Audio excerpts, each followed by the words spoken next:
பாவி. நீ பயந்துட்ட தானே? ஏன் ஒரு நிமிஷத்துல ஈரக்கொலையா நினைஞ்சிருச்சு. நீங்களா பயப்பட மாட்டீங்களோ? உன்ன மாதிரி சின்ன குழந்தைக்கு தான் இதுக்கெல்லாம் பயப்படுவாங்க.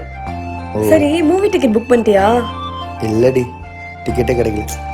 கிடைக்கலையா? ஹே, அப்ப ஐஸ்கிரீம் சாப்பிடலாமாங்க? சாப்பிடல. சாப்பிடலாம்.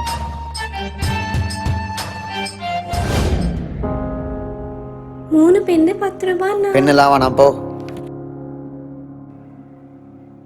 எங்க இருக்கா இவன்? இது போனானே தெரியலையே.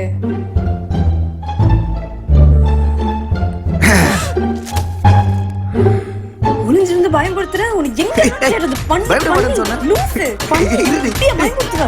நீ மட்டும் பயன்படுத்துற? லூசு. லூசு. அறிவில்லாம் அடிக்குதுடி, வலிக்குதுடி. ஐயா பண்ணுங்க.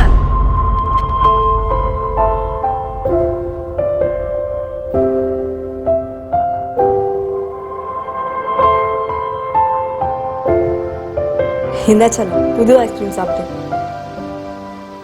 நம்ம தெரிஞ்சோ தெரியாமலே வேஸ்ட் பண்ற சாப்பாடு 4 பசி இருக்கவங்க கிட்ட இருந்து ஒடுங்கி வீசுற மாதிரிங்க.